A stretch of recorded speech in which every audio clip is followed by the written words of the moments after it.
So some of this stuff we totally looked at in previous sections, and some of it was new to this section. First was reminding ourselves the definition of a tree. There's a couple different definitions of a tree, but the sort of standard one says you've got some connected graph, and you don't have a way to start at some vertex, walk around your graph, and come back to the same vertex. Okay? No circuits. We also looked at a rooted tree, which is where you have your tree, and then typically it's honestly, in terms of what it's used, you don't always have the directed edges, but the official definition says you've got some vertex that's designated as your root, and then all the other edges are having some direction that comes from that root. So you're looking at a digraph, but you see this all the time, and there's no directed edges.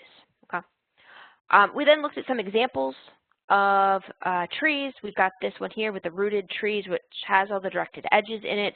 And we also had this other example of a tree, specifically it has the root, but we didn't actually put in the directed edges. Okay. We looked at levels, and we said the definition of a level was the number of edges you had to travel on from the root. Like, for example, these were all your level 1 vertices, all your level 2 vertices, all your level 3 vertices.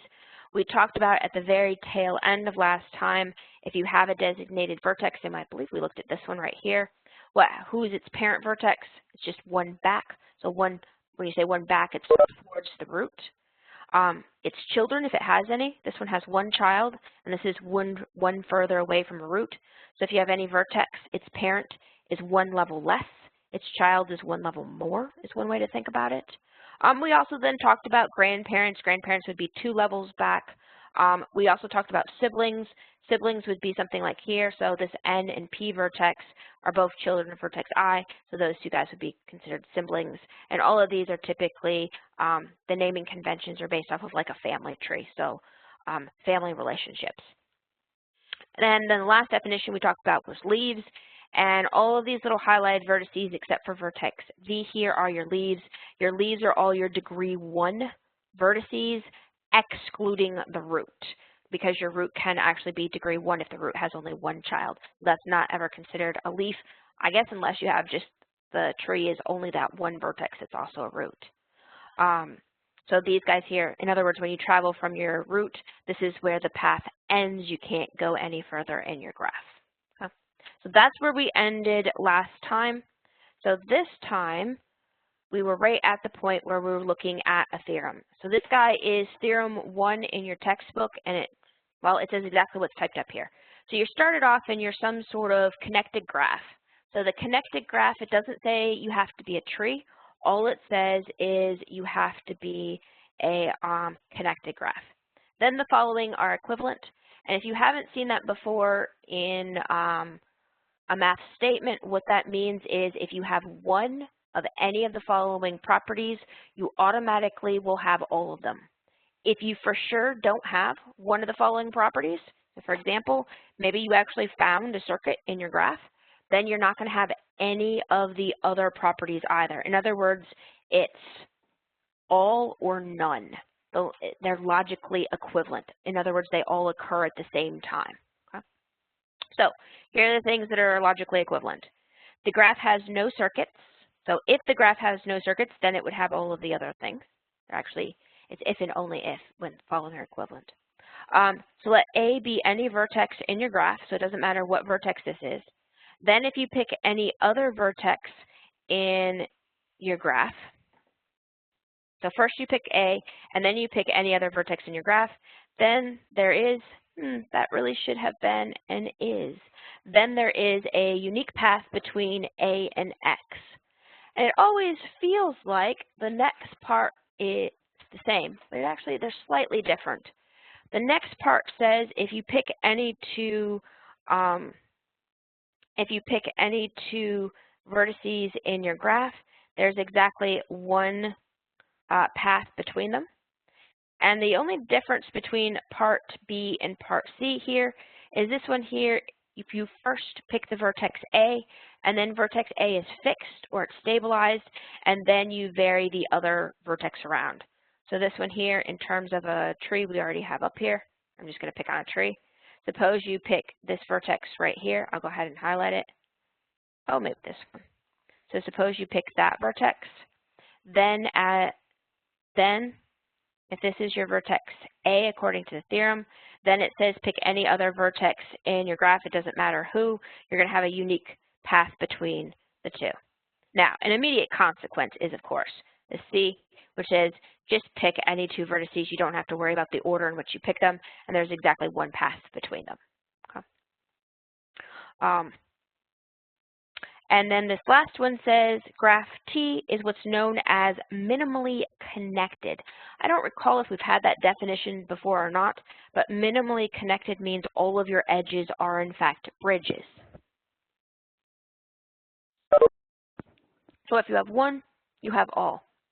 Notice here, the middle two are immediate. The outer two are also immediate. If you have no circuits whatsoever, as soon as you get rid of one of the edges, your graph will be disconnected. Vice versa. If all your edges are minimal, if all your edges are bridges, there's no way you can have a circuit, because as soon as you have a circuit, none of the edges in a circuit are bridges. And that's because of this. Let me actually draw a little circuit. So for example, if you have this guy, so there's a little, think of it as either a subgraph or I guess perfectly fine to think of it as C4, the cycle graph with 4 vertices. This one here, notice there are no bridges, because if you remove one of these guys, you still have a path. Now, interesting thing about this, it does turn out that in this theorem, your graph T, if it has all of these properties, or I shouldn't say that, if T has any of these properties, it's a tree. The caveat here is if those properties above hold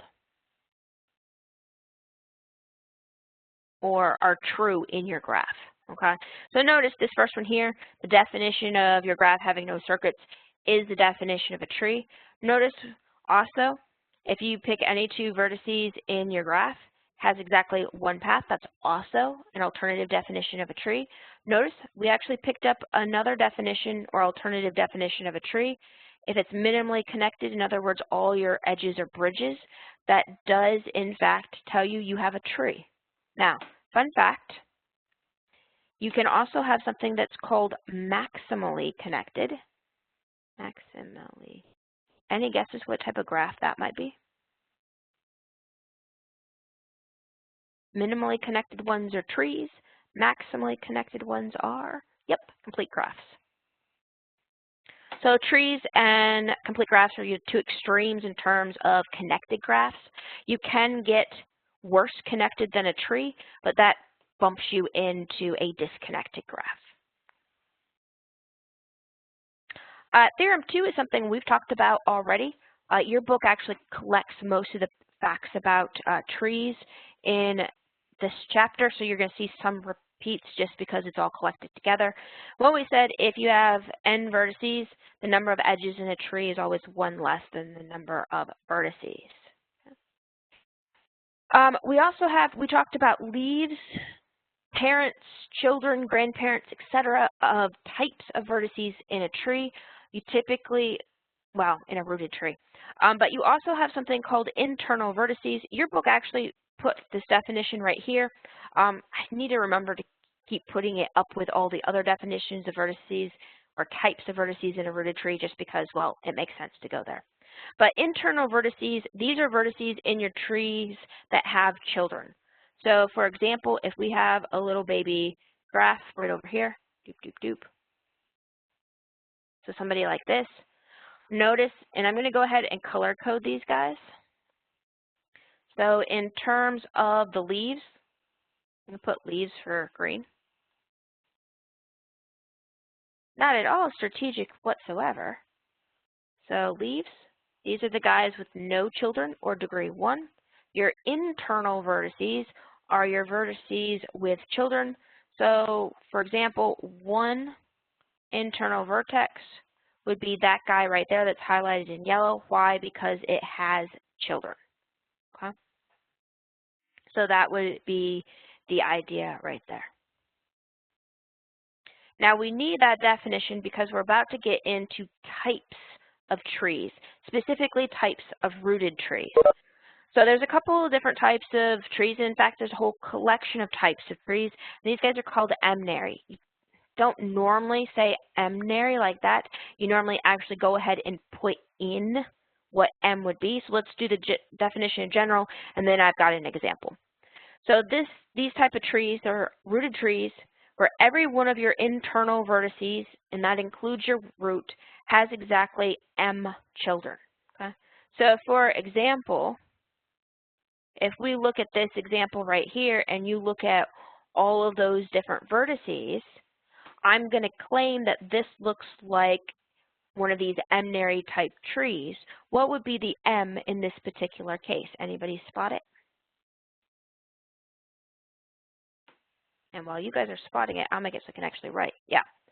So M equals 2. Now, we don't normally actually call this guy an m-ary tree. As soon as you recognize what that M is, this guy is a binary tree. Make sure I spelled it right. Notice stop touching that. Notice here we replace the M part with the actual suffix here, or not suffix, prefix? The beginning part of the word here that represents that number. Okay, exactly. Now, if we didn't have M equals 2, maybe we had something like, I don't think I have this example prepped up, but maybe we have something like M equals 3. In this case, all of your vertices that have children, yes, and it would be called the trinary tree. Trinary? Yeah. I can't speak either of those words today. We'll write it down in just a second. So this one here, you go ahead and have in all of those children, all the vertices that have children would have the 3 children. Notice though, not everybody has to have a child. So these guys stopped early. These guys stopped early over here too. And that's perfectly fine. All it says is if you have a child, you have to have M total children. Okay? Whereas up here in this baby example, when we were talking about internal vertices, notice what happened. The root had 2 children. The internal vertex that was highlighted in yellow had 2 children. But the internal vertex over here that was not highlighted and not a root, in this particular case, it only has 1 child. So what do you guys think? Is this baby example up here at the top that you can see slightly better now, does that look like it could be one of these m-ary type trees? Yeah. No, in this particular case, it's not because you have the different number of children. So that's one of the reasons why these type of guys are special, is because it's got that consistency, if you will. Okay? Now, the reason we care about that is because our next thing is we've got some properties, some results that are specific or special to these m-ary trees. In reality, please, you don't really normally call them this m-ary. When you have your actual tree, you go over and call it like the binary tree or whatever type you have. Or if you really are lazy, the 5-nary tree, if there was 5 children. Anyway, okay, you'd actually call it the specific name. All right, so this next guy is Theorem 3. And Theorem 3 here starts off and it says, all right, you've got some tree. We're going to call this tree T, okay, because that's what we've been calling all of our trees so far. And it's got n vertices. There's I internal vertices. Notice your author was not creative when he picked this name for I for internal. This does include your root. And then it claims that the total number of vertices in your tree is m times I plus 1. Any guesses where that formula came from?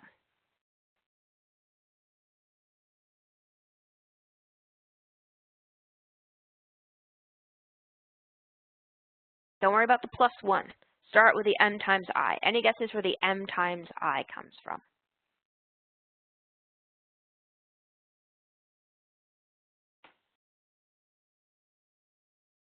Remember what the m was. It's an m-ary tree. So the m is the number of children that each vertex that has a child has. And I is your number of internal vertices. Now, what was the definition of an internal vertex? It was a vertex that had what? Exactly. So an internal vertex, these were the only vertices, so vertices that actually have children. So since it's the m-ary children, it has m vertices. So this guy right here, the m times I, these are all vertices that are also children. All vertices that are children of some other vertex.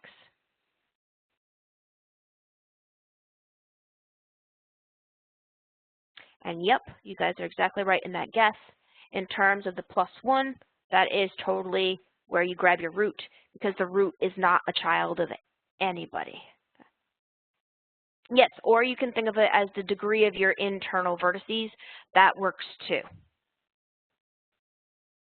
where you are not counting the degrees of any of these guys that are leaves. And notice when you get the children of the last level, that takes care of the leaves. Children of, say, the first level, that takes care of all your level 2 vertices. The only thing you're missing with this m times I is that counting that actual root. Okay. Now, once you have that information, it turns out you can go and manipulate this particular formula to figure out a bunch of different stuff. And the corollary to this theorem does exactly that. Now I'll just go ahead and throw the entire corollary up here for you guys. Okay. So again, the start off is exactly the same. You've got an m-ary tree. So this is a tree where all the if a vertex has a child, all the children, there are m children. Could not say that sentence correct. Saved my life, apparently. So m children if you have children. There's a grand total of n vertices. There's a grand total of I internal vertices. And the only new thing is we actually give what the count of the leaves are, which you could totally find anyway. It's the total number of vertices. And then you start dealing with how to find it. Okay? So leaves here is L. So it turns out if you know one of these three, you can find a formula for the other ones. So for example, if you actually know how many internal vertices you have, but you don't necessarily know how many total vertices you have or how many leaves you have, you can totally find it, as long as you know that there's an m-ary tree. Okay? So you always know the m. So given I, to get this one, is just the same formula as before. We know I, we told what m is. We totally multiply this stuff all together in the formula from the original theorem and gives you n. No worries. Now it turns out if you want the leaves, you can also figure out the total number of leaves, and it gives you that formula, and we'll look to see why that works in just a second. For part B here, part B is we know the number. Actually, let's just go ahead and do it right now. We just talked about it. So why this works. In other words, why the formulas are what they are. So if we look at part A, here's what we know.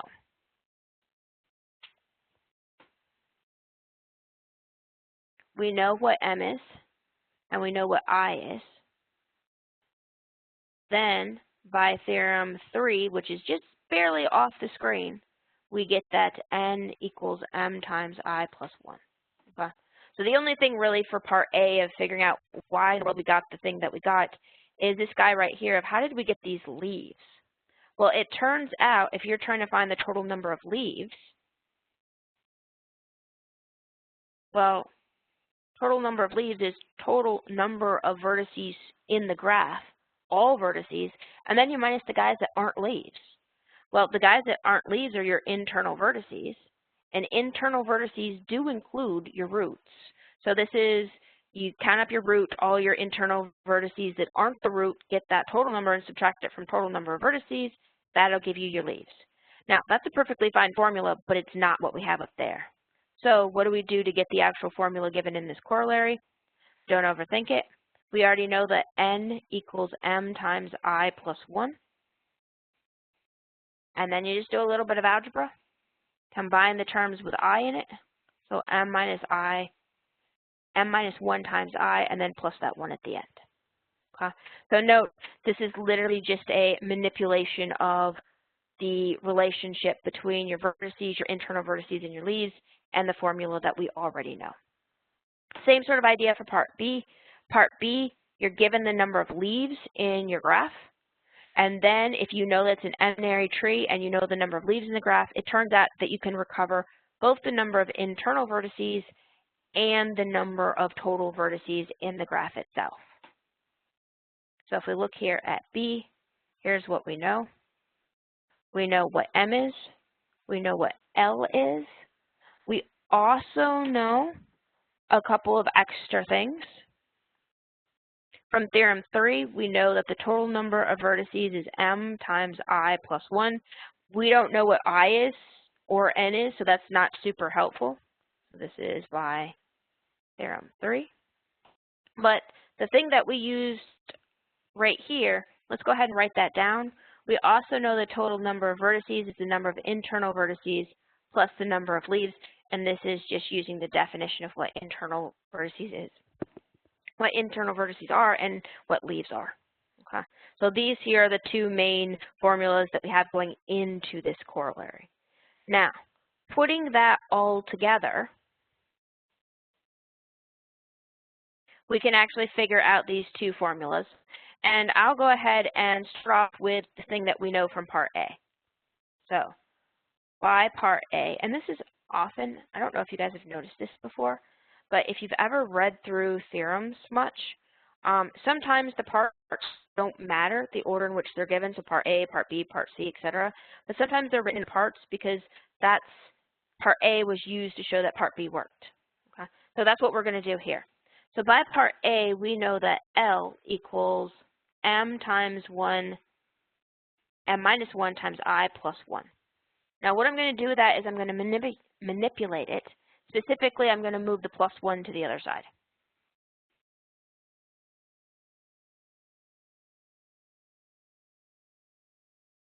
Don't overthink it. Literally just subtracted 1 from both sides. Now what am I shooting for here? In this particular original relationship, m is fixed. It's given. You'd know what it is for your graph. So only L and I are the things that are unknown. Well, we know what L is, so we're going to try to solve for I, which means we're going to try to build this formula right here. Which means if we solve for I, notice what happens.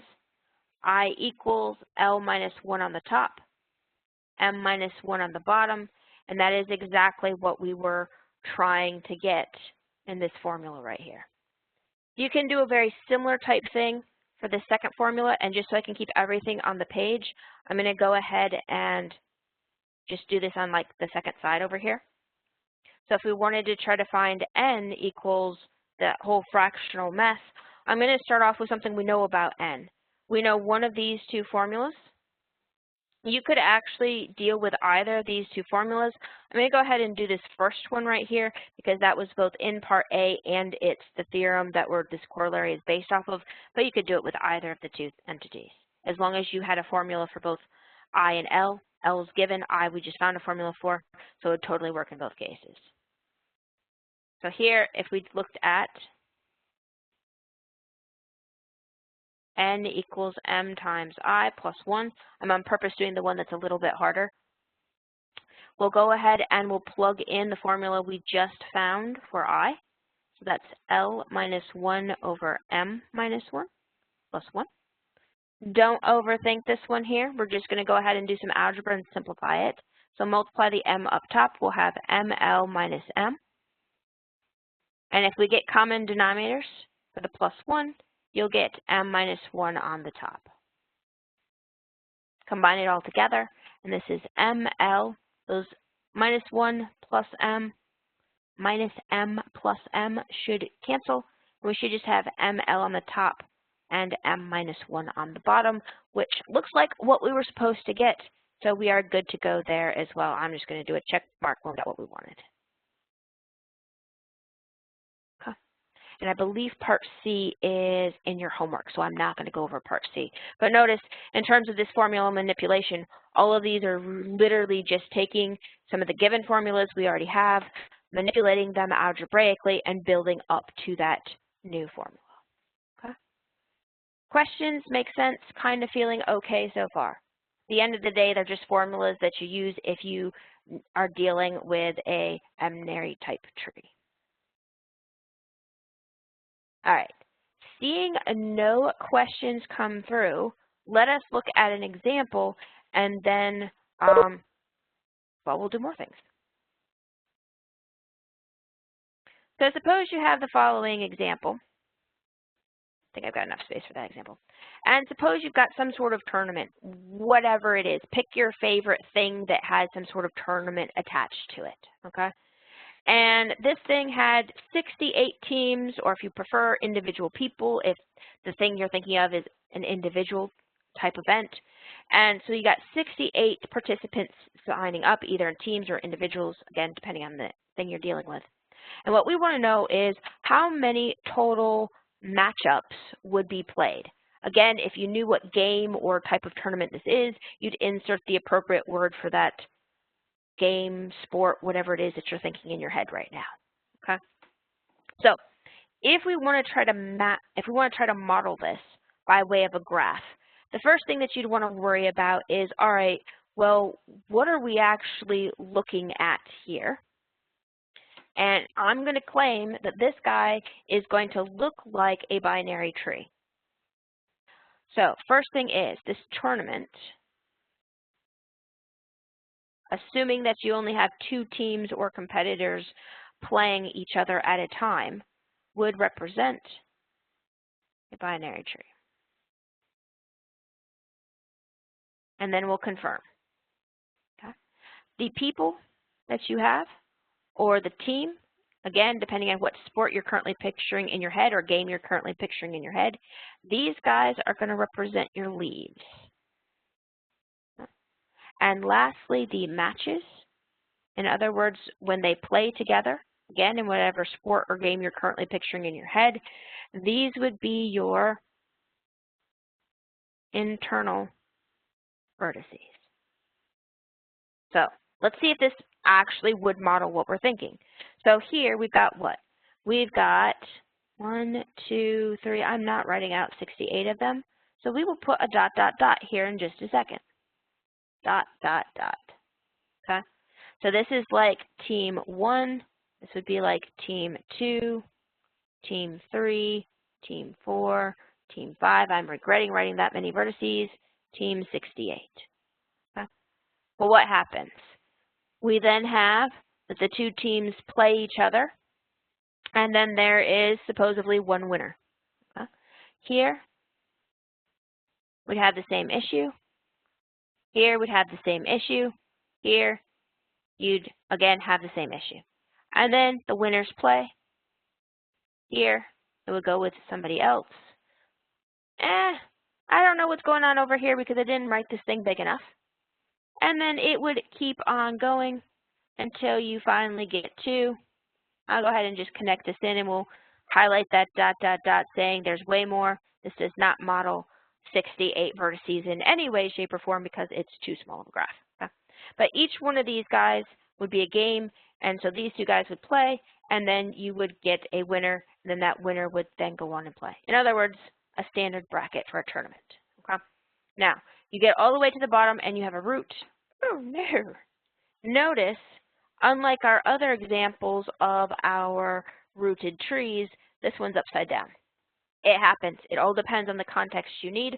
Often your root is at the top and you work down, but your root can also be here at the bottom and everything is above it as well. It doesn't matter. You can also, you'll see them also turn sideways where the root is either on the left or the right, and the rest of the graph is all to one side of it. Okay.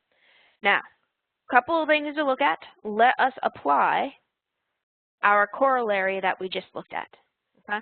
So in terms of what we currently have, what do we currently have?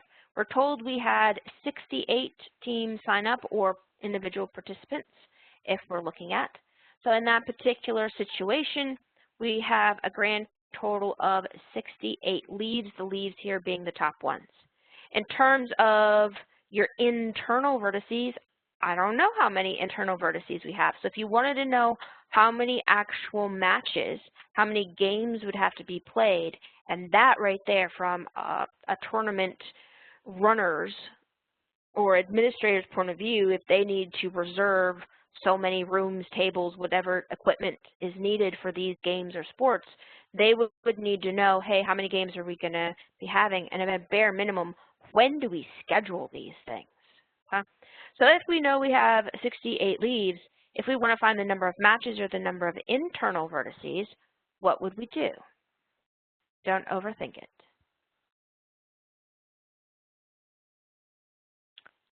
How about we use our formula?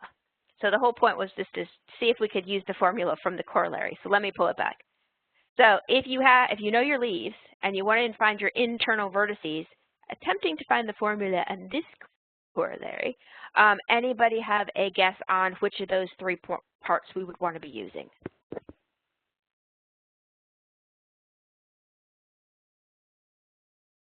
And remember, internal vertices don't include the leaves. So you'd have to get rid of the leaves as well if you're trying to use a formula specific to a binary tree. Well, we know leaves. So that means we're down here in part B. So we know that it looks like only 2 games are being played each time. So, ba-dump. And here we know the leaves, so we go ahead and grab our part B. We don't care right now about the total number of vertices in the graph. If we're just looking for the number of games played, we look here for just the formula for I. So coming back down here, let me write down that formula for I. And that formula for I from part B was L minus 1 divided by M minus 1.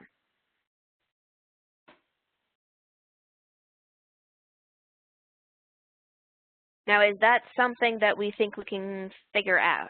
And I'll go ahead and reference where this is from. This is corollary part B. So what do you guys think? On the top, what should this answer be? And I'll put it in 2 stages, even though you could totally jump straight to the answer for this particular one, since it's a binary.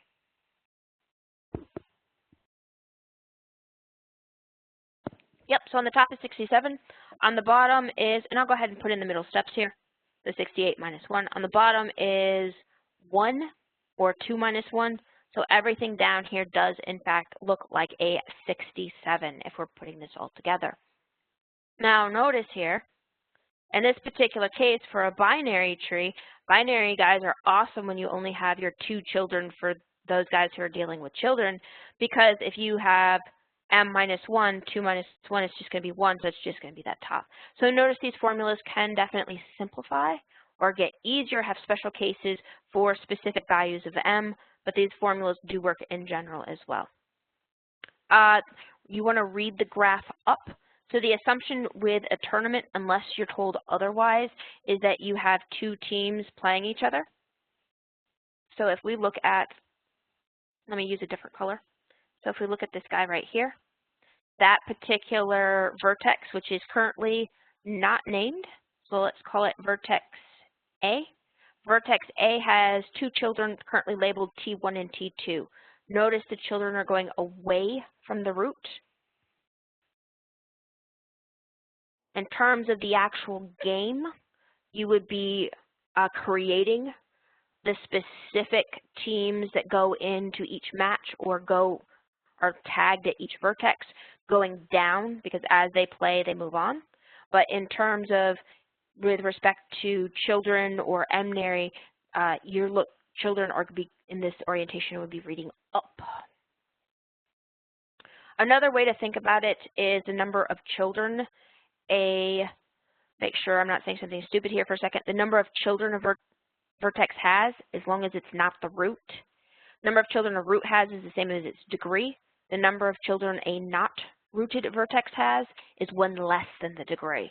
Why? Because you've got 1 edge coming in from its parent, and then here 2 edges going out to the children, so degree 3 would have 2 children.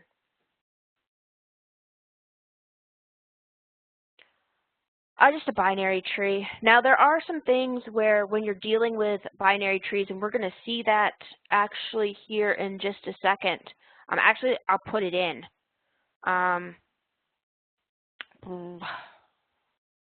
Where can I put it in easily?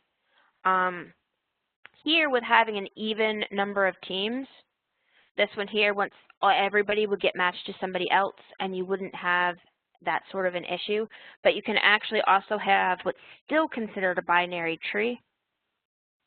somebody where you start off with maybe 5 teams. So these first 2 guys would play in the tournament.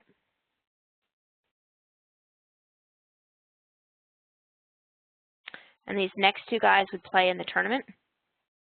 But this 5th guy, so I'll call it 1, 2, 3, 4, and 5 because I'm lazy, that 5th guy has nobody to play with. Okay? So while if you're actually making something like a bracket, you'd actually have him listed here. This would be somebody who'd have to have like a bye. When you come down to this level, those 2 guys would play, and then those 2 guys would play. In terms of the actual graph, you'll often see these things listed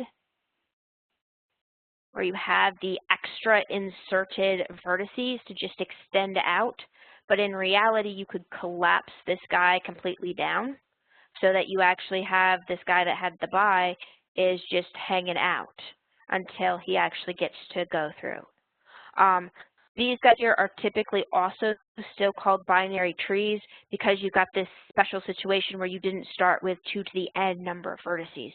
So if you don't start with 2 to the n number of vertices, you're going to get a situation where at least one of the teams or people get that they don't have anybody to play with that bye round. And so you've got this essentially an edge that got extended past 2 levels, but we normally put in the middle vertices here. So those guys are typically still considered binary. They're like, I don't know, almost binary, if you will, but they're often still labeled binary. And I say binary a lot because often when you get these type of m-ary trees, binary is probably the most common one that you've got. All right, so that deals with how you would use the corollary. And the corollary works on a lot of different situations, not just binary trees. The other thing that we look at is something called the height of a tree. So this is still a labeling convention, and we'll go back and look at some of our other examples that maybe were a little bit more well thought out than some of these ones that I just did on the fly. So the height of a tree is literally it's the length of the longest path from the root. So if we go back to the original 3 trees that we had, and so we'll look at this height on the original 3 trees that we, actually did I have it prepped up? Yeah, we'll go back to the original 3 trees that we have. And we'll look at, see what's our longest path from the root. So let me go back to where we labeled levels. That was the beginning of today and really was yesterday. So anybody have a guess the height on this first tree right here?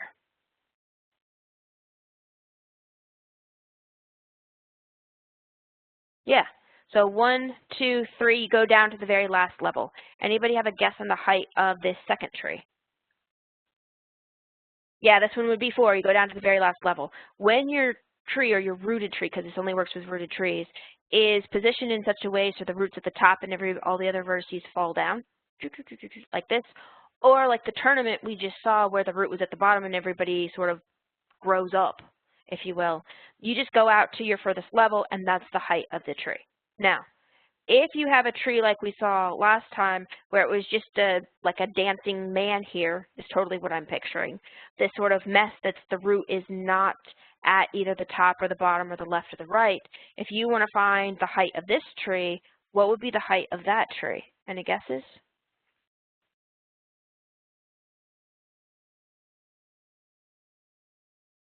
Yeah, so this one would actually still be 4, and it might be easiest if you redrew it, but here I actually prepped this guy up with labeling L1 through L4 being your levels.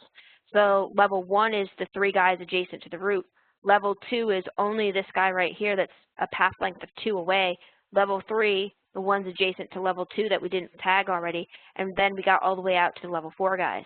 Now if your root had been a different vertex, it may have a different height. So like if our root had actually been this guy right here, these paths of length 4 we had previously will now reduce by 1 edge and only be a path of length 3, and then the height of the tree, if this one's the root, the height of the tree would actually be 3 instead of 4. So yeah, it's always the longest path, but the key thing with your longest path, it's not the longest path in the graph, it's the longest path that starts from the root, and that's the key thing. So We needed the definition of height because we're actually going to look at what are known as balanced trees. And balanced trees go as follows, okay? So it's a rooted tree, and you have to have know what height is first. It's a rooted tree of height h, so whatever height it actually is, you figure that out. This guy is considered balanced if all of your leaves are either at that height.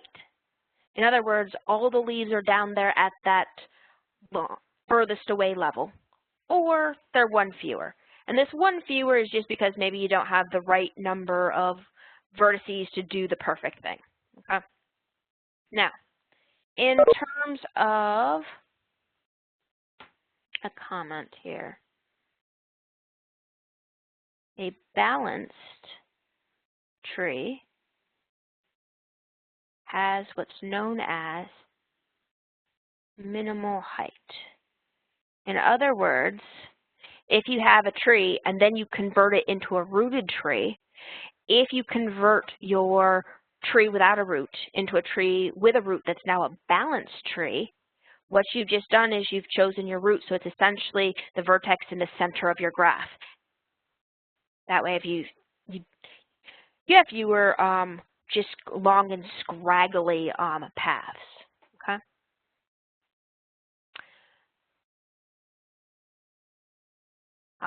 Let me check just a second.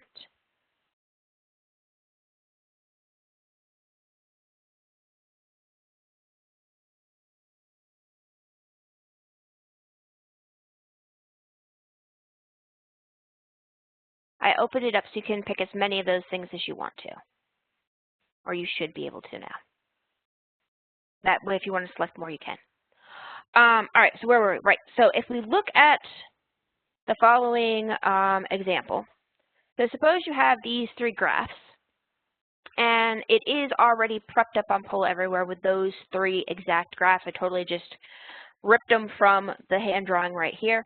We looked at these three trees. All three of them are trees. In terms of their orientation, we are assuming that this top vertex is the root for all of them. The question is, do we think any of these guys are balanced? Okay, so I'm going to let you guys, for those of you who haven't seen the question yet, go ahead and take a moment to look at it. I'll go ahead and share that second question. So if you don't remember how to get there, you can. Let me move the thing so I can actually access it. Share. And then I'll hide it here in just a second, just so the screen doesn't get too incredibly small. So I know it does that.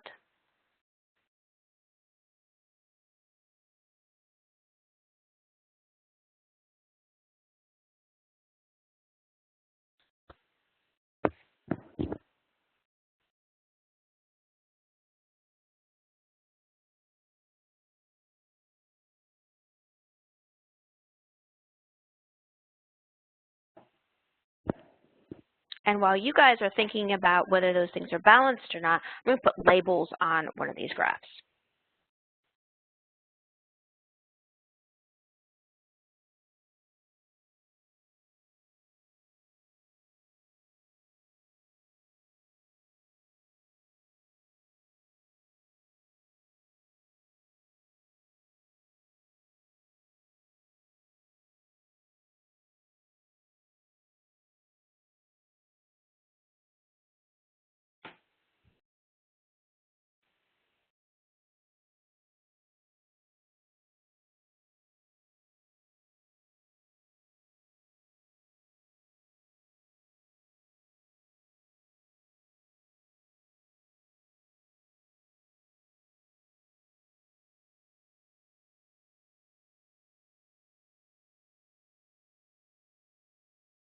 All right, it looks like people answering questions has stabilized.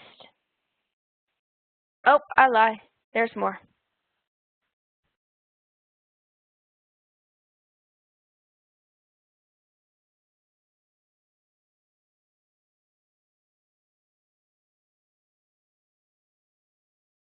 But we are getting close to most of you answering.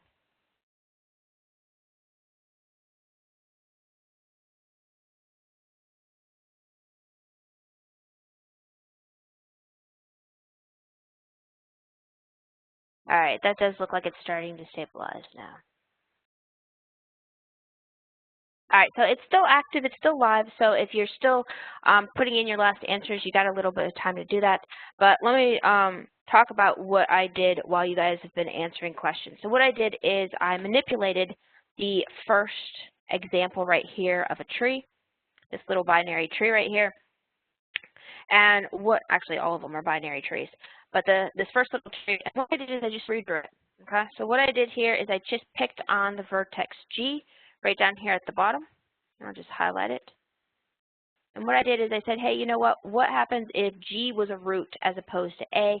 And at that point, I redrew the tree with G being the root, okay? And notice the two graphs are completely isomorphic to each other, except for the fact that the root changes. And notice in terms of the tree, there's a bunch of things that change.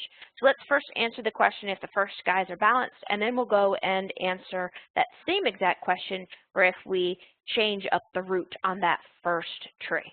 Okay? So on these first trees, the first one right here, what did you guys think? Was this first one, did it look like it was balanced? And I'll bring this down so we have the definition of balanced again. Actually, let me be smart about this. Hopefully that's still large enough that you can see things. Okay, that's fun. So it looked like many of you guys had the answer that you thought the very first question was balanced. Let's go back and double check all of these guys, okay? So if we go ahead and look at this first one, what happens? All of your leaves are where? Remember who leaves are. Leaves are your degree 1 vertices that aren't the root. So only the degree 1 vertices that aren't not the root are all right down here. So this is level 2. And it's level 2 because it's 2 edges away from the root. So our path is length 2. Those guys are your roots, not roots, your leaves. All of your leaves are down there at level 2. So since the height of this particular tree is 2 and everybody's at level 2, yep, this one right here is considered a balanced tree.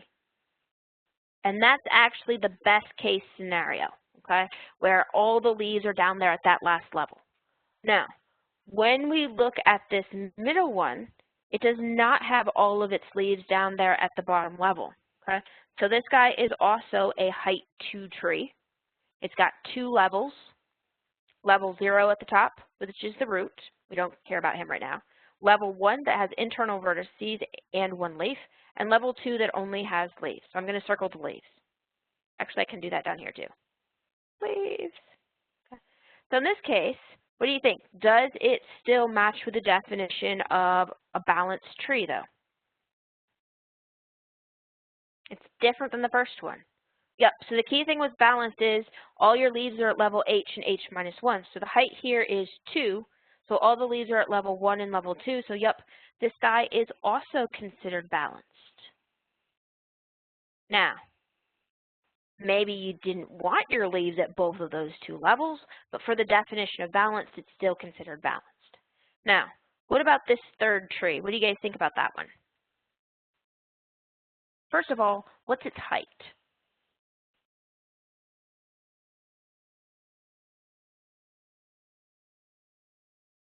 Yep, so it has height 3. So that means all of your leaves need to be at level what? 3 or 2. So let's find our levels. So the root, and I'll go ahead and label root, is at level 0. So then you've got level 1, level 2, and level 3. And correct, we've got leaves here, not just at level 3 and level 2, you also have that 1 offending leaf right up here that is at a level that is higher than either whatever H is or H minus 1 is. Okay, so this guy here would be the one example of an unbalanced tree. So unbalanced tree. Okay, and that's because of that 1 highlighted leaf right up there. Now, is it perfectly fine to have unbalanced trees? It all depends on the situation that you have. If you're happy with having unbalanced trees, No big deal. There's definitely some types of trees that we build that you would actually prefer to have it long and skinny like this and maybe have leaves all along the way. They're not balanced. There's other times when you really need a balanced tree. Now, to go back to the new, let me hide it right there, go back to the new tree. So this tree, the graph, without talking about the root, is isomorphic to the original tree we had. So I'm going to go ahead and put in the symbol for isomorphic right here, sort of sideways. Okay. The only difference is the fact that the root changed. So here on G, I went ahead and wrote G first. G is only adjacent to C, so it goes down. So this is the first time we've had a situation where the root is degree 1. Please note the root is not a leaf. Okay, so that's why when we talk about leaves or your degree 1 vertices except the root, this is that situation where you actually have to worry about that. So then G was connected to C. C is connected to both A and F, so I went ahead and put out both A and F. A is connected to C and B. We've already got C, so we only go down traveling with B. And B is adjacent to D and E, the only vertices we haven't connected it to yet. Okay. Now, in this particular case, the rooted tree is a bit different from the original rooted tree we had. Are all the connections the same? Yes, but when the root changes, the rooted tree actually looks very different. What's the height of this new rooted tree? And I'll go ahead and remind ourselves the height of this first one was 2.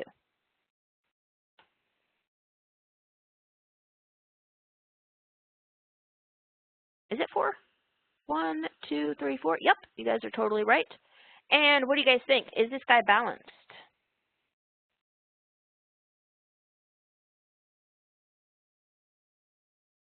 Correct. The answer here is no, and the issue is that vertex F, it's too high of a level. It's not at level 4 or 3. Vertex F right up here is at level 2. So this is because vertex F is at level 2. Okay. So notice whether a tree is balanced or not, a lot does depend not just on how the edges are connected, but who's been chosen as the root. You picked the wrong root, and it's not balanced. It's just like this one, kind of long and scraggly. Okay. Questions make sense? Feeling kind of okay with that interplay?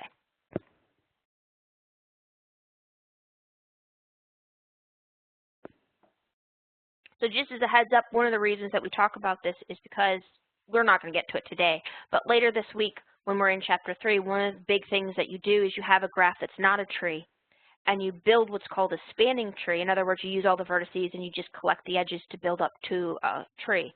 And one of the things that you do is how you pull those edges to build that tree. You can get it either so that it looks nice and balanced and short, so the height isn't very long, or it can look, well, different. Okay, and there's all sorts of specifications that you can put on in how you pull this sort of subgraph that's a tree from your original graph. So that's one of the reasons we're doing all of this background stuff. Now, the thing that goes hand in hand with balanced is actually Theorem 4. Other than finding it in your book, please don't assume that any of these numbers with any of these theorems, unless they have names attached to them, are actually carry out to any location past your textbook. Okay. So Theorem 4 in your textbook in section 3.1 talks about specifically trees of a certain height. Okay. So suppose you have T is some m-ary tree, its height H. So whatever its height is, H will designate that, and it's got L leaves. Then it turns out the number of leaves in your graph is always less than or equal to the M, so that's your number of children for vertices that have children, raised to the, well, that number is the height of your tree. Okay, so it's always this inequality. If it turns out that all of your leaves are at level H, in other words, it's that special type of balanced, not the balanced of all the leaves are at height H and H minus 1, so this is the best type of balanced, if you will. Then it turns out that this inequality is actually an equal sign. Now, it turns out you can also look at the relationship between the height and the leaves in the opposite way. This, roughly speaking, is we just solved for H from the original inequality, took the log of both sides, but since things are integers, we then had to take the ceiling. So this says that the height of your tree is always greater than or equal to the ceiling of log base m of the number of leaves you have. Now, I would, and then if it's balanced, you'll get an equals there.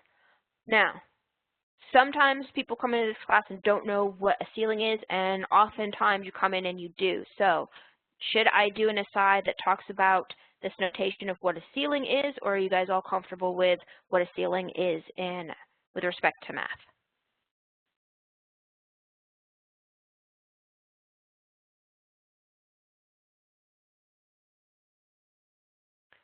It's not exactly the inverse because the inverse is a very technical term in math, but if you will, you could think of this as part B is like solving for H, if you will. I can't think of a better way of using the words at the current moment.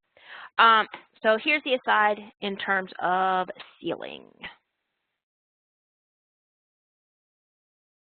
So it's got a couple of different symbols.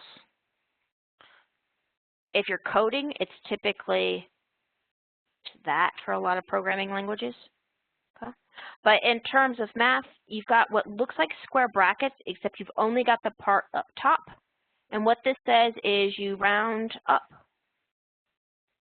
to the next integer. Now, fair warning, there's a little bit of a catch on that. So here's some examples, and let me go ahead and put that in red for us. Suppose you have something, don't make a hook. It should be flat. 6.1,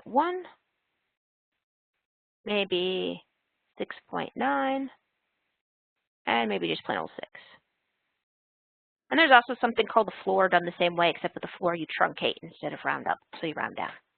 So in terms of this guy, using this information where you go round up to the next integer of whatever's inside the symbols for ceiling, 6.1 or the ceiling of 6.1 should be what? It should be 7, perfect. And what should be the ceiling of 6.9? Should also be 7, yep. Now this is the one that sometimes tricks people the first time they see a ceiling. What about that last one? Yep. If you are already an integer, you don't do anything because you're already at the integer. So here is the key thing with a ceiling, and if you also talk about a floor, which we're not going to, I don't think we're going to need for us. Both of those guys are ways to take decimal answers and convert them into integers. So right here, what do we know? We know H is what? H is always going to be an integer because we're literally counting how far away some vertex is from the root. So this here just says convert your decimal that you get from your log, and let's face it, we almost always get decimals from our log answers. What happens? You just round it up to whatever the next integer bigger is. Okay. Could this inequality still hold just fine if you chopped off those symbols for the ceiling? Yes, it actually would right here. Now, you wouldn't necessarily get this equals to be true because notice you still had to round up to make the equals true. But the inequality would still hold even if you didn't have the symbols for ceiling there. And then here, since you are trying to get to an integer, when you're already at an integer, so ceiling of 6 would just stay at 6. It's already there at the integer. Fair warning, if you do look these things up online, if you look for something that's called integer part of a number, that's not the ceiling, that is actually the floor, which is same thing except you just truncate off the decimals. Okay, so hopefully that was a little clearer. Any questions on ceiling before we get into some examples?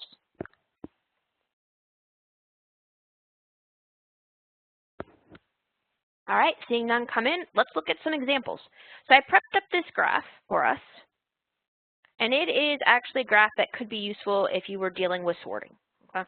So just pulled the first 14 letters of the alphabet. No lies, I totally pulled this one because your book had a nice little example talking about alphabetizing things. Okay? So if you grab your first 14 letters of the alphabet, here is a way that could help you alphabetize, excuse me. 14 goes down to what? N. So the process here is you split your letters A through N in half. Roughly speaking, H was almost the halfway point. So then you look and say, all right, well, the first half of the numbers A through right before H, you'd split that in half and get your D. First half of the numbers A through C, you split that in half and get B, and then you split it in half again. So it's literally cutting your pile of numbers in half each time. Same deal when you split it in half B, the last half of those numbers, the E through G, split it in half and get F and split and keep going all the way down. And because it was 14 numbers, we actually didn't get a 100% amazing binary tree. We missed off of having the perfect number of vertices here at the bottom, but it is close, okay? So first of all, let us look at some details with respect to this guy, and this would be one of those examples where we talk about almost a binary tree, and most people still just call it a binary tree because it's almost perfect except you have like one missing edge, one missing vertex. All right, so things that we know about this guy. First thing is height. So what do you guys think? What is the height of this guy?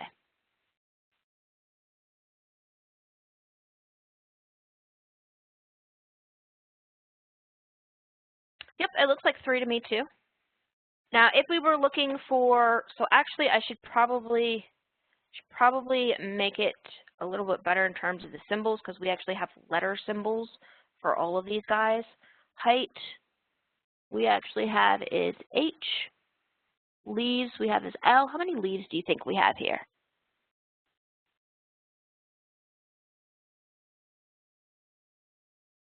7? Yep, that looks right. Because it was 1 fewer than a power of 2. And if we were trying to find this one here, notice if you're almost perfect but not quite, we're going to go ahead and say that this is 2 because it's basically a binary tree. Okay? So we're going to go ahead and do it, and then we're going to check to see if that actually works in terms of our formulas. And specifically, we're looking at the formula in Theorem 4. Okay? So Theorem 4, and I'm just abbreviating Theorem there.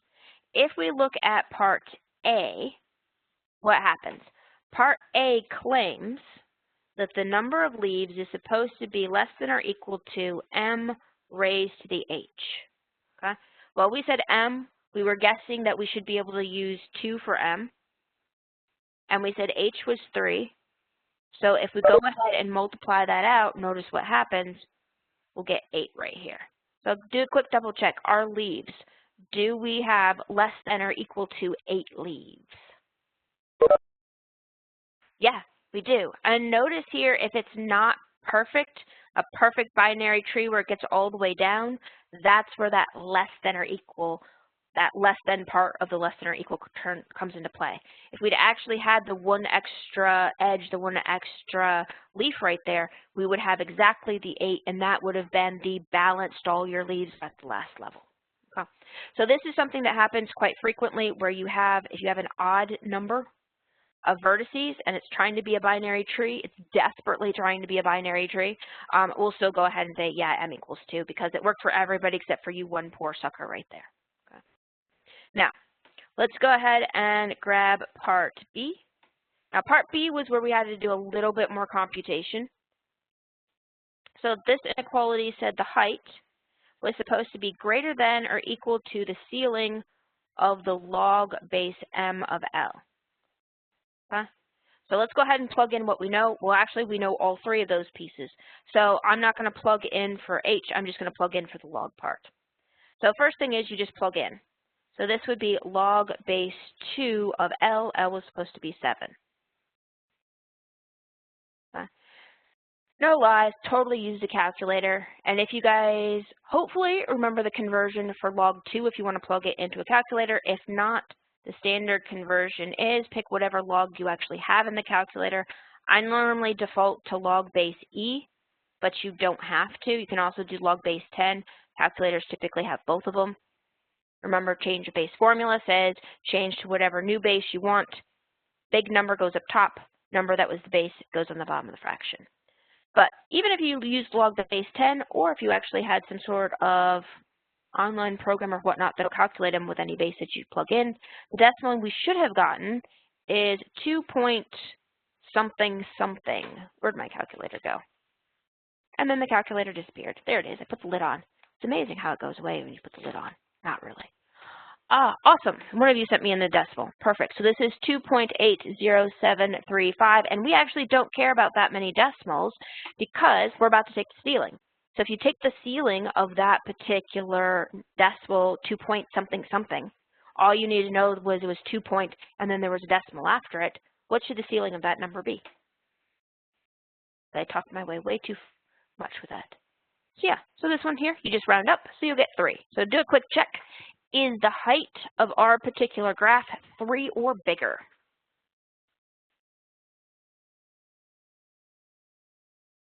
Yep.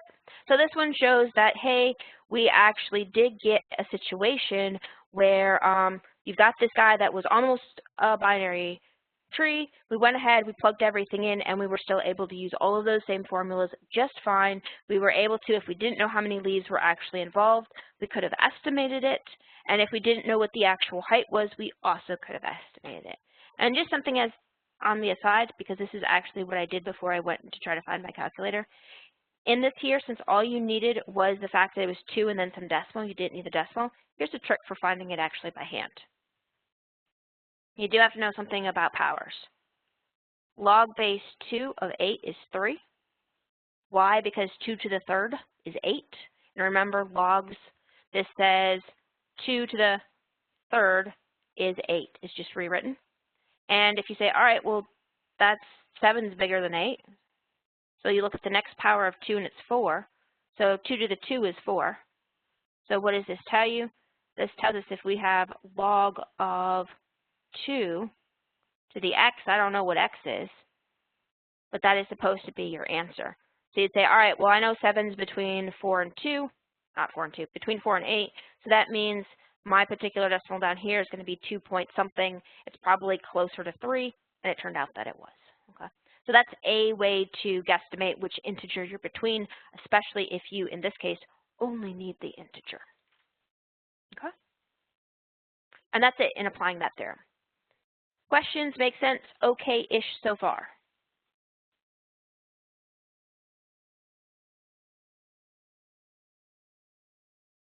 All right, I am not seeing any other questions come in from you guys. The last thing in section 3.1 is going to be dealing with something called prufer sequences. And this is named after somebody whose last name was Prufer.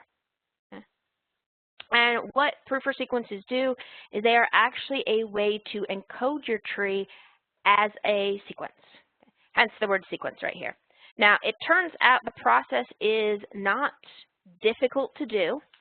It is just difficult to write down so that it makes sense, okay? So what we're going to do is we're going to define these prufer sequences, the algorithm to create the prufer sequences through an example, okay? So this is the example that I've got prepped up. I think I pulled this example from one of the exercises in your textbook. Okay. So we've got a tree right here. So you always start with a tree because the algorithm won't work without a tree. And I went ahead and put this tree relatively near the top because what I'm going to do is I'm going to do snapshots of this tree as we do work on it. Okay. The first thing is you have some tree.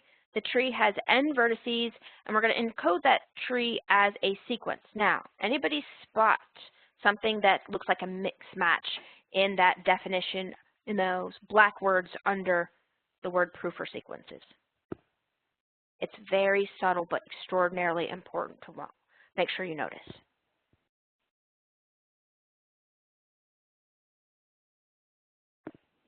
You got it. It's the n-2.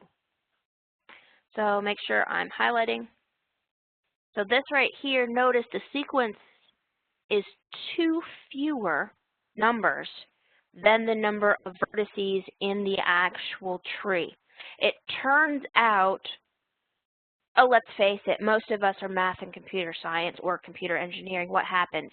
If you can code something so that it uses less things that you've coded, whether less objects or just less typing, is that advantageous? If it still works, typically yes.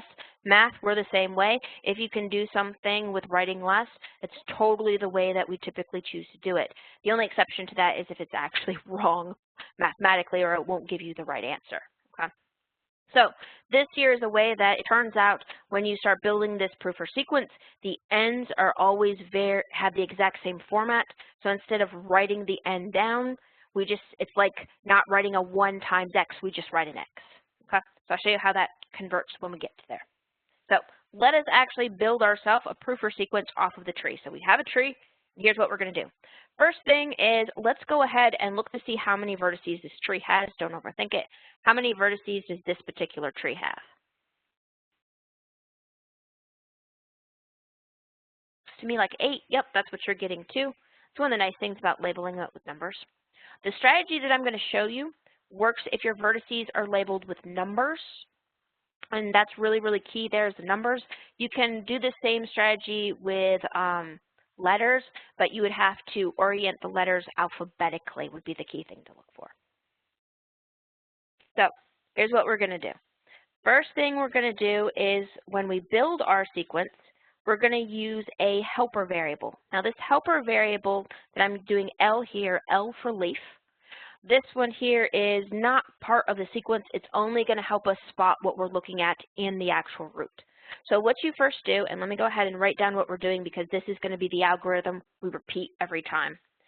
And let me actually put it in a different color so it looks like it's important. So we're going to look for the smallest leaf. Now, since we are dealing with, and then once we get that smallest leaf, S1, the first sequence term, is going to be the vertex adjacent to that smallest leaf. Now, all of our vertices total across the entire tree are labeled with numbers. So when we talk about the smallest leaf, we actually mean the label on the vertex. That's the smallest. Okay? So what do you guys think? Who's the smallest leaf in this particular tree? Yep. Now, here's the only thing you do have to watch out for, and I'm going to go ahead and circle this guy. The only thing you do have to watch out for is what happens if number 1 was not a leaf like number 2. Here's not a leaf. Well, in that case, if 1 isn't your leaf, you just go to the next smallest number that you actually have as a leaf. Okay? So right now we're only looking at our leaves, so our possibilities were 1, which we selected, 5, which is bigger than 1, 4 bigger than 1, 8 and 7, 2 and 3 and 6 not leaves, so they're not even being looked at right now. Now, if you have a leaf, remember in a tree, what's the degree of all leaves?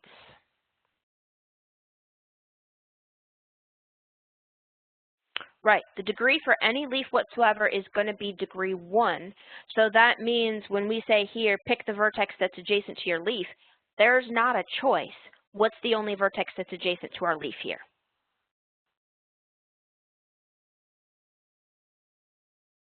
Yeah, it has to be 6, so we'll go ahead and write down 6. Exactly. Now, this one here does not have to be a rooted tree, but if you're a leaf, unless this leaf happened to be picked as the root, which is possible, it would be the parent regardless of what root was picked. All right, so that's the first stage. We're just going to do the exact same thing each time, but before we go on to the next number of our sequence, we're going to adjust the tree, and this is critical. So the second snapshot of this tree is where we remove the leaf we just dealt with. So we still have the 7, we still have the 8, the 3, and the 6.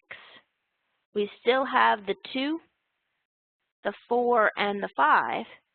But notice we've completely removed that vertex 1 and the edge that, well, has one of its endpoints is vertex 1, because if you remove a vertex, you can't still keep that edge in there. Okay? So now we do repeat the same exact process on the new graph. So on this new tree down here, who's our new smallest vertex? Yep, so it would be 4, and I'm going to circle this guy. Now, who would then be the vertex that's adjacent to 4?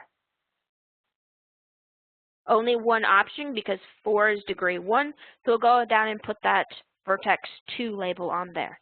Now, next step you do, we'll go ahead and we will redraw the graph. So we're going to get rid of vertex 4 and the edge that is incident to vertex 4. We still have vertex 7, 8, 3, and 6. We still have vertex 2, and we still have vertex 5. So next iteration of this algorithm, who is our smallest leaf?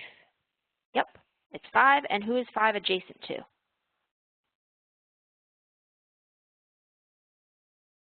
It is, so it's adjacent to vertex 2.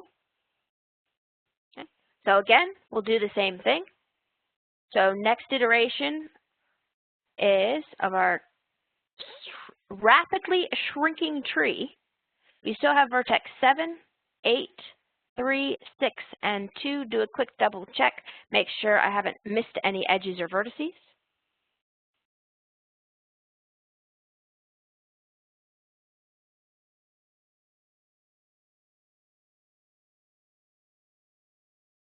All right, so now looking at the new tree, who's the smallest leaf now?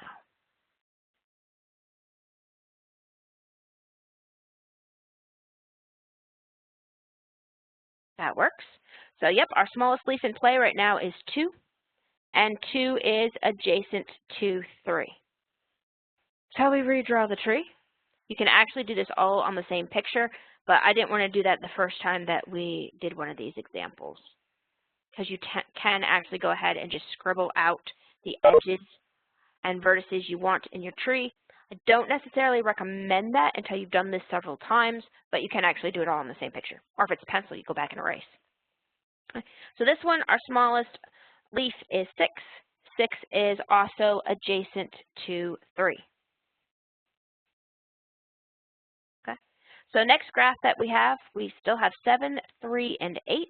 So 7, 3, and 8. And if we look at 7, 3, and 8, who's our smallest leaf? Smallest leaf would be 7, and 7 is adjacent to 3. Now, if you go back to the original statement where we said what our sequence was, we said that we were going to have a sequence that was number of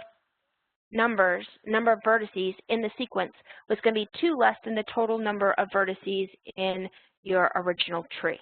We had 8 vertices in our original tree. We've now gotten all the way down to the 6th term in our sequence, and the new graph that gets developed, or the new tree that gets built after we finish this 6th iteration, is what? It's just a single edge and 2 vertices. It turns out as soon as you get to your graph as a single edge and 2 vertices, we're not actually going to do that last step where you take your smallest leaf, they're both leaves, your smallest leaf would be 3 and it's adjacent to 8. We're just going to skip off on that one, because this one here, it's always exactly the same with this one edge. So putting this all together, mainly so you can see the whole thing, the answer here, the prufer sequence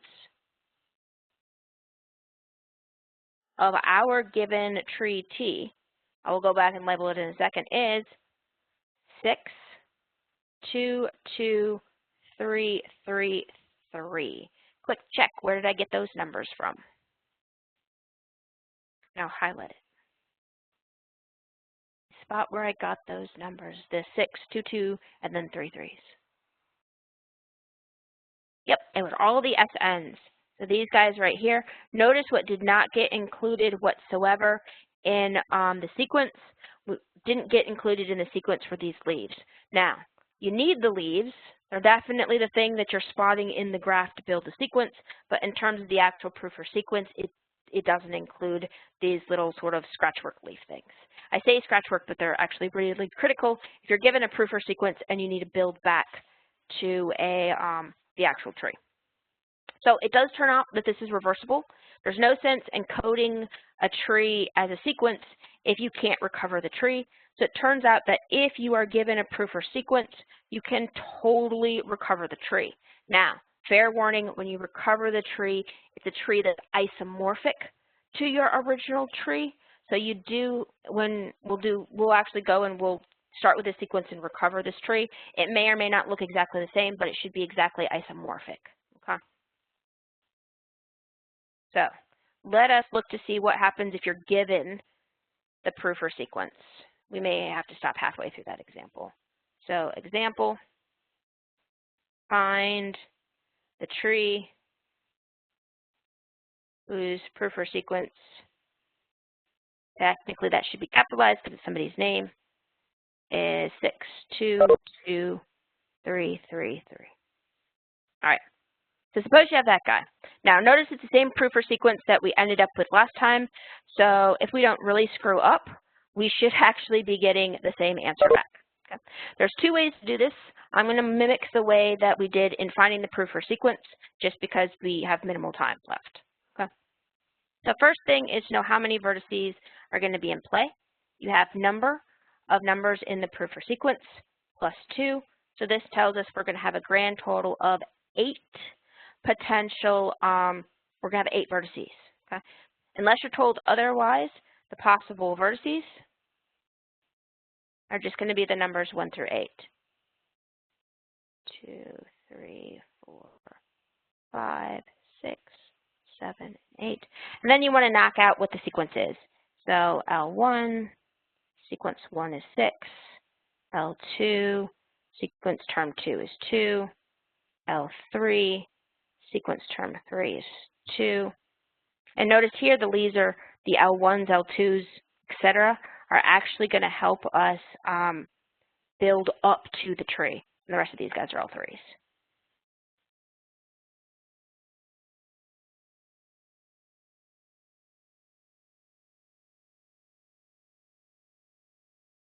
All right, so we'll put in the first edge and then we'll finish this example next time.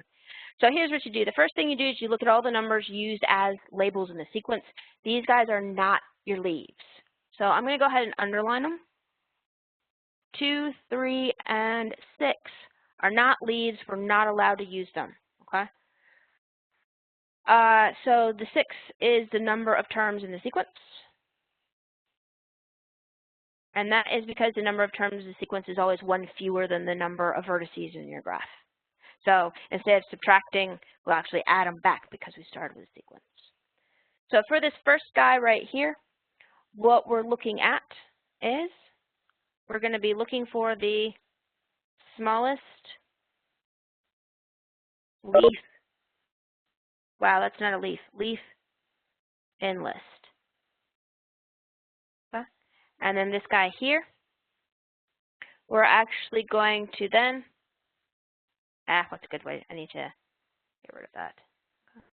So if we look over here at our list, you don't pick the ones that are underlined because they're not leaves. These 2, 3, and 6, they're labels, so that means they're not leaves.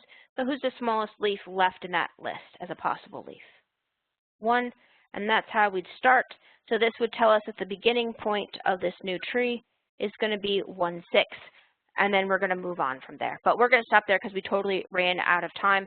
So we'll start up with this example next time, and this is the very last example I've got prepped up for section 3.1. So next time we'll be mainly looking at section 3.2, and if we have time, start a prep on section 3.3. Okay? But that's it for today. We'll go back over this entire example next time. I'll hang out for a few minutes if you go ahead, if you have any questions. Otherwise, we are done.